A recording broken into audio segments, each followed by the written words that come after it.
రామనామస్మరణతో శ్రీరామకొండ మారుమోగుతుంది. రాములోరి దర్శన భాగ్యం కోసం వేలాది భక్తులు క్యూ లైన్లో బారులు తీరారు.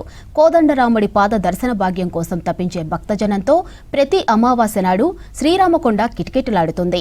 అత్యంత ప్రాశస్త్యమున్న మహబూబ్ నగర్ జిల్లాలోని శ్రీరామకొండ రామయ్య ఆలయం విశిష్టత గురించి తెలుసుకుందాం రండి.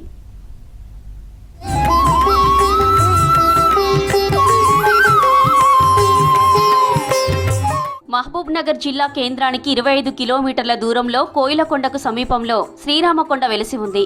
రావణుడు అపహరించిన తర్వాత సీతమ్మను అన్వేషించే క్రమంలో రామకొండలో శ్రీరామచంద్రస్వామి పాదం మోపినట్లు చారిత్రక ఆధారాలున్నాయి. శ్రీరామకొండ గుహలో పాదముద్రను చారిత్రక ఆధారంగా భావిస్తున్నారు భక్తులు. గుహలో వెలిసిన శ్రీరామచంద్రమూర్తి దర్శన భాగ్యం కోసం అమావాస్య నాడు వేల సంఖ్యలో జనాలు తరలివస్తారు. తెల్లవారుజాము నుంచి రోజంతా భక్తజన సందోహంతో శ్రీరామకొండ జాతరను తలపిస్తుంది.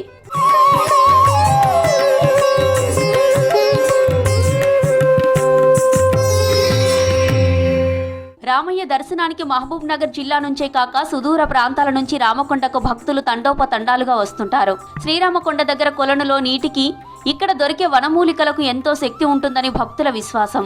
అరణ్యవాసంలో భాగంగా సాక్షాత్తు రాములోరు వెలిసిన ప్రాంతంగా రామకొండగా విలసిల్లుతోంది.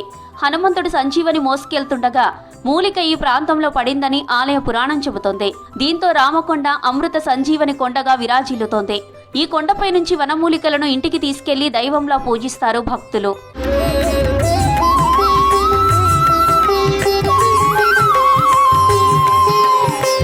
శ్రీరామకొండలో వెలిసిన సీతారామచంద్రమూర్తి కోరిన కోరికలు తీర్చే దైవంగా ప్రసిద్ధి. కొండపై 2 కోనేరులు ఉండడం ఇక్కడి ప్రత్యేకత.